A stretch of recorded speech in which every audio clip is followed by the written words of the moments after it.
Pending బిల్లులు అంటే పాతయా కొత్తదా నరసింహారెడ్డి సార్కు చేద్దాం ఒకసారి. గురుగారు నమస్తే సార్. నరసింహారెడ్డి సార్ చెప్పండి సార్, బాగున్నారు సార్? బాగున్నాం సార్. ఏం లేదు సార్, ఒక బ్రేకింగ్ న్యూస్ చూసిన, ఇది ఎంతవరకు నిజం అనేది ఒకసారి మీరు మీకు ఐడియా ఉంటుందని. అంటే ఈ గ్రామ పంచాయతీల్లో పెండింగ్లో బిల్లులు చెల్లించేందుకు మరో 389 కోట్లను రిలీజ్ చేసిందట ప్రభుత్వము. ఆ పెండింగ్లు అంటే మీయేనా సార్? అంటే మీ అంటే మాకేమి మాజీ సర్పంచ్ల సంఘం ఒకటి ఉన్నది. వాళ్ళు ఏదో ట్రై చేస్తున్నారు. సీఎంకు 2 సార్లుగా ఇచ్చిండ్రు మెమరాండము, ప్రతి మినిస్టర్ కి ఇచ్చిండ్రు, కమిషనర్ కి ఇచ్చిండ్రు, స్టేట్ ఫైనాన్స్ కమిషన్ కి ఇచ్చిండ్రు, అసలు ఈయన కలెక్టర్లకు ఇచ్చిండ్రు, దాని కన్సర్న్ అన్న అందరికి ఇచ్చిండ్రు మెమరాండం. ఇట్లా మాకు పెండింగ్ బిల్లు, ఆత్మహత్యలు 13 మంది చేసుకున్నారు, ఉన్న వాళ్ళకు కూడా చాలా అవస్థలు ఉన్నాయి, పెండింగ్ ప్రాబ్లం అని చెప్పి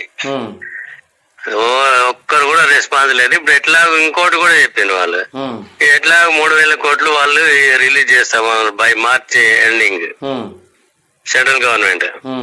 సో అవి వచ్చినాయి కదా. ఇప్పుడు సర్పంచ్ వచ్చింది, మొన్న వచ్చిండ్రు, అంటే 2-3 మంత్స్ అయింది. అంతకుముందు చేసే అంతకుముందు పనులకే వచ్చినాయి అవి, 3 సంవత్సరాల డ్యూస్ అవి మరి మాకేంటి అని వీళ్ళు అంటున్నారు. కొంతమంది ఈ పెండింగ్ బిల్లులు అనేది 389 కోట్లు మీ పాత వాళ్ళకి సార్? వాళ్ళు అదే ఇప్పుడు కొత్త వాళ్ళు ఏమంటారు అంటే మా పీరియడ్ లో వచ్చినాయి, మాకే ఉండాలని. చాలా మంది అంటారు ఎట్లా ఏదో కావాలని ఆపోజిషన్ ఇవి ఉంటాయి కదా కొన్ని పనికి మళ్ళీ పార్టీలు వాడని వాళ్ళు రైవల్రీ ఉంటే వాళ్ళు అంటున్నారు, కొంతమంది ఇస్తున్నారు. అంటే ఇంకా ఈ పంచాయతీ సెక్రటరీలు ఉన్నారు కదా సర్పంచులు, మీరు దిగిపోయిన తర్వాత ఆ సెక్రటరీలకు అప్పచెప్పారు కదా బాధ్యత. అవును అవును, వాళ్ళకు కూడా ఒక 10 లక్షల వరకు ఒక్కొక్కలకు. లేదే ఇప్పుడు మా కెరీర్ సంగతి చెప్తాను నేను. ఫస్ట్ 277 crores వచ్చినాయి టోటల్ రిలీజ్. మాకు 3,70,000 వచ్చినాయి కెరీర్కి. వస్తే ట్రాక్టర్ ఇన్స్టాల్మెంట్స్ డ్యూస్ ఉంటే అది మొత్తం టోటల్ క్లియర్ చేశారు పేమెంట్.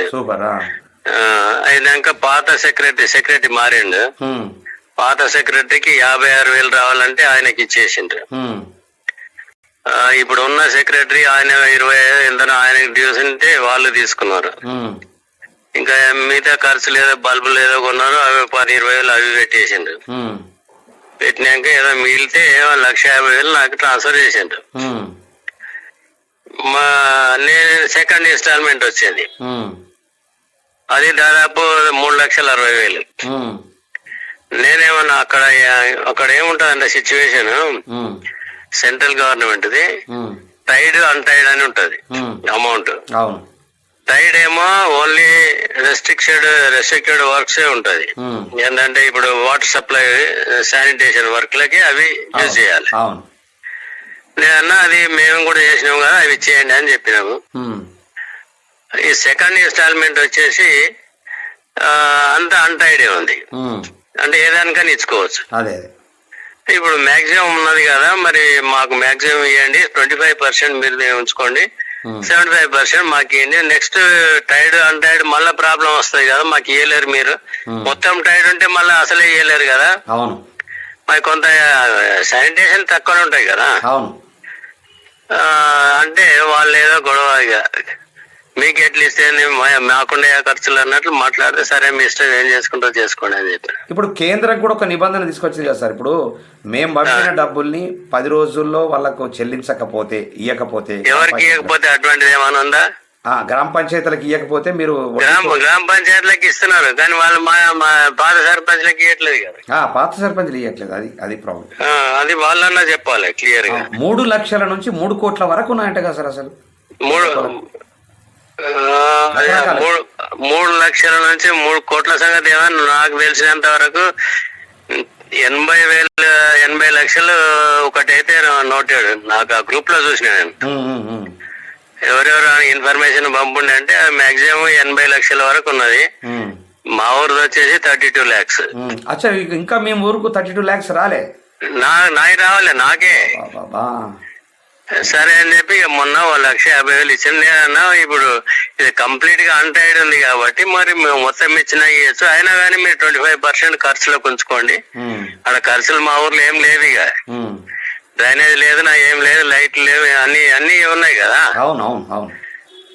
అయినా కానీ ఉంచుకోండి 25%, మిగతా 75% మాకు ఇవ్వండి.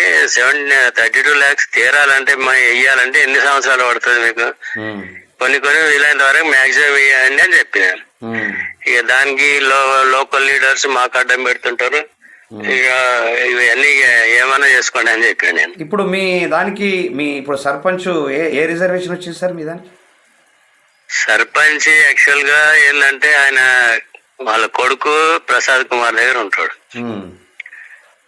ఇక మా ఊరు రిజర్వేషన్ ఏది సార్? ఎస్సీ ఉమెన్ వచ్చిందా మీకు? SC women. ఓకే. ఇక ఆమె హస్బెండ్ మా దగ్గర 10-20 సంవత్సరాలు పనిచేసాడు, ట్రాక్టర్ నడిపించడం అది ఇది. Okay okay. సరే నన్ను రమ్మంటే నేను పోయినాను.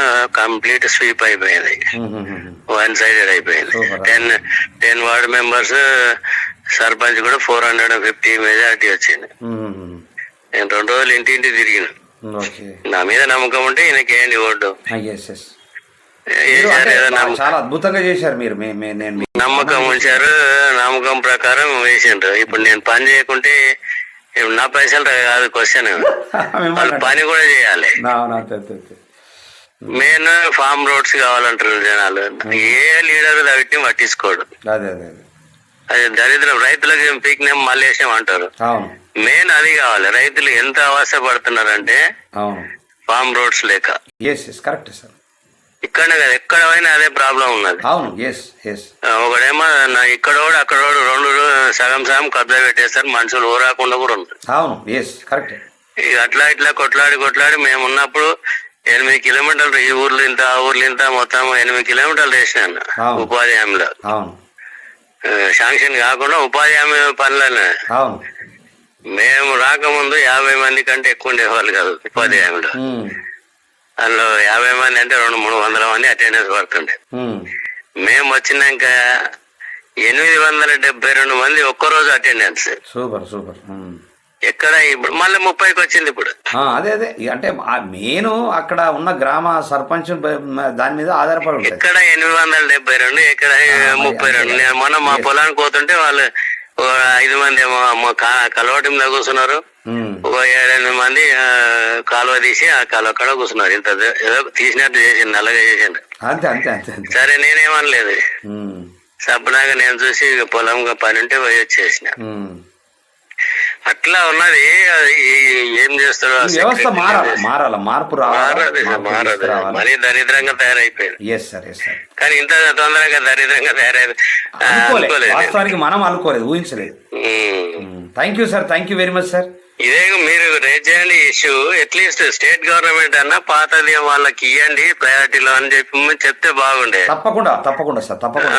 సెంట్రల్ వాళ్ళు ఒక ఇంటర్వ్యూ తీసుకోండి, బండి సంజయ్ ఇంకెవరు ఇస్తున్నారు, ఎవరికి ఇస్తారు, ఏమిటో ఇష్టమైన ఖర్చు పెడుతున్నారు వాళ్ళు. అవును, ఎస్ కరెక్ట్. ఇప్పుడు బోర్లో మాత్రం బోర్ అవసరం లేదు మా ఊర్లో ఎక్కడ. నేనేంటంటే ప్రతి వాటర్ ఓవర్ హెడ్ ట్యాంక్ దగ్గర బోర్ వేయించి దానికి కనెక్షన్ ఇప్పించిన. In case mission Bhagiratha fail అయితే 1-2 రోజులు ఎక్కడ పైప్ బలి ప్రతి ఓవర్ హెడ్ ట్యాంక్ దగ్గర బోర్ వేపించి దానికి కనెక్షన్ ఇచ్చిన.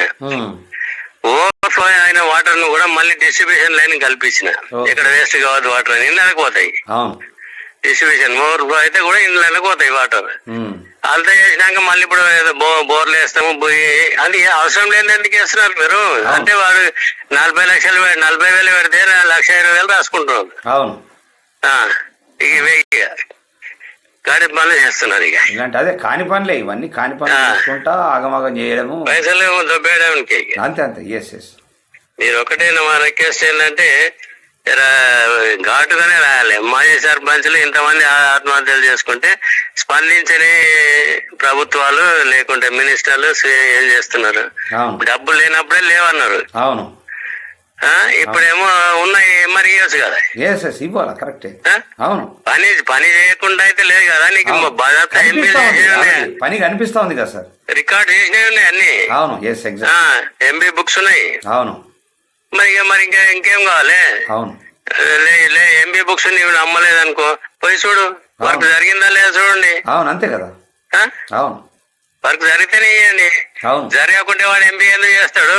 అవును, అంతే కదా సార్. గ్రామ పంచాయతీ తీర్మానం చేస్తేనే వాడు ఎంబీ చేస్తాడు, అవును, పని జరుగుతుంది. అవును, ఇవన్నీ ఎవిడెన్సెస్ ఉన్నాక కూడా వీళ్ళు డబ్బులు చేస్తలేరు అంటే లేనప్పుడు లేకపోయినాయి ఊకున్నాం మేము కూడా. అవును, అది ఉన్నాక ఎందుకు ఇస్తలేరు నాకు అర్థం కాదు. అవును, అవును, ఉండగా ఇయ్యాలా కంపల్సరీ. అన్ని సార్ ఒక రంగం కాదు, అన్ని పెయిండింగే, ప్రతిదీ పెయిండింగ్. ఒక కొత్త విధానం తీసుకురావడము, దాన్ని ఉట్టిగా నాంచుకుంటూ వచ్చడం అనమాట. ఉన్నది క్లియర్ చేయరు, లేనిది తీసుకొచ్చి పెడతారు, ఏదో ఒకటి లేనిది తీసుకొచ్చి పెడతారు, డబ్బులన్నీ వేస్ట్ ఇష్టమైన తింటున్నారు, ఇంకేం తింటున్నాం. Yes sir, thank you sir, thank you very much sir.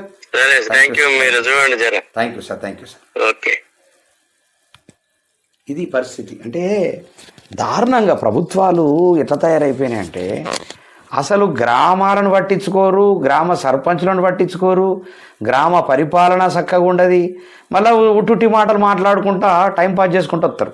ఇట్లాంటి దురదృష్టకరమైనటువంటి పరిస్థితులలో ఇలా కొనసాగుతోంది ప్రభుత్వాలు. అటు కేంద్రం అట్లనే తగిలాడింది, ఇలా రాష్ట్రాలు కూడా అట్లనే ఉన్నాయి. ఇక మరి